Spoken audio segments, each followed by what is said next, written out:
You're going to learn how to say I don't know the right way and maintain your credibility in the process.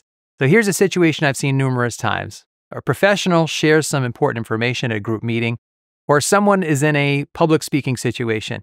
All is going well so far, but once the question and answer period starts, somebody asks a question and the speaker doesn't know the answer and they fall apart. They look like a deer stunned in the headlights of a car. They act like they've been caught and they are very hesitant to say the words, I don't know. But sometimes that's exactly what you should say. Saying I don't know is always better than faking it and attempting to BS your way through the answer. If you try to make something up or swerve around the answer, people will notice and it'll almost always cost you some credibility. But don't worry, I'm going to show you exactly how to say I don't know. And you're going to be so smooth by the end of this video, nobody will even notice you didn't know. I first learned these basic tips that we'll share when I worked for a longtime mentor, Alan Weiner. I've mentioned him in a lot of videos. He's the author of So Smart But, How Intelligent People Lose Credibility and How They Can Get It Back. We're going to use the slice method in this video. The first slice is for beginners. The second slice is an intermediate version. And the third slice is for advanced application, and it is smooth as silk. Slice 1 is the biggest slice in the video. When you don't know the answer to a question, especially in that group situation, there are 3 acceptable ways to say, I don't know.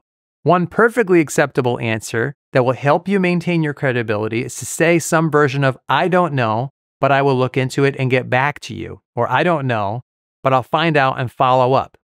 I've seen this done 1,000 times from really confident speakers. That's how they do it. Now, the key with all of these is that you have to maintain your composure. Don't hesitate or act embarrassed. So if somebody asks you a question and you don't know the answer, but perhaps you should know the answer based upon your role, you just pause, think for a moment, and then simply reply with some version of, I don't know, or I'm not sure, but I'll look into it and get back to you shortly. We're still talking about slice 1, and the next way to say I don't know is to then refer them to somebody who does know the answer. There are many situations where somebody may ask you a question that is genuinely outside of the scope of your job or outside of the realm of information that you just delivered in your presentation. You're not expected to know everything just because they're asking you. But if there's someone around that you could refer them to, that's the expert who you want to point them toward. And it sounds like this.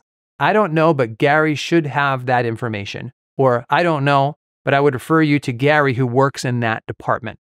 A couple of points of clarification about this one.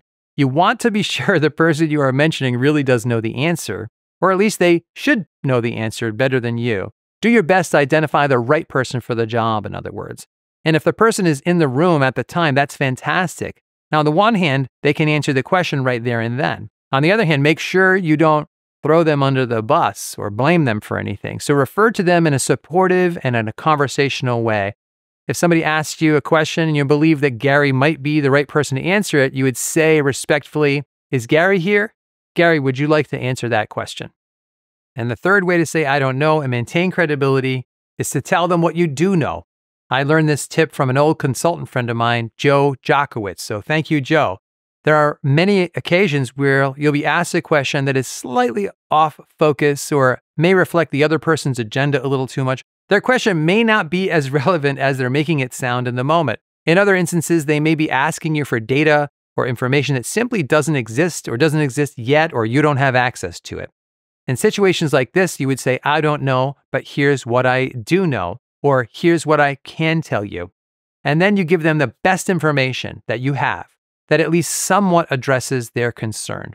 So let's say, for example, somebody asks you about the exact sales figures for the quarter that just closed, and you don't know the answer to that.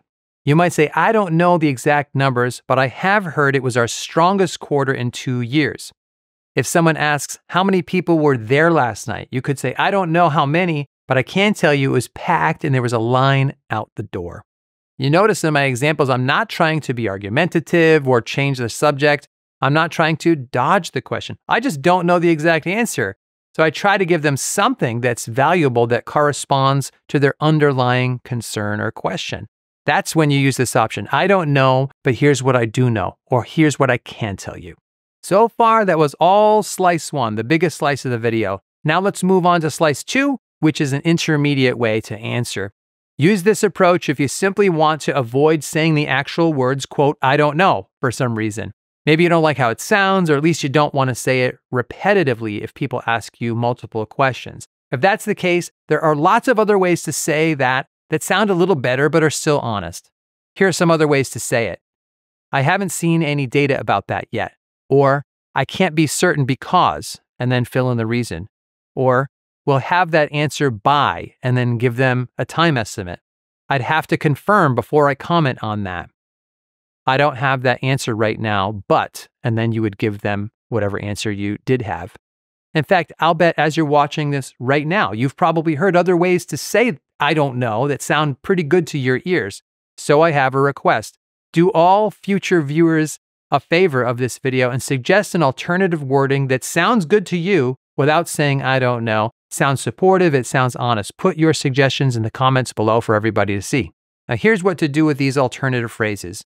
If you have an upcoming presentation or a group meeting and you anticipate some Q&A and you may not know the answer, practice a few of these alternative ways to say I don't know aloud. Have them in your back pocket.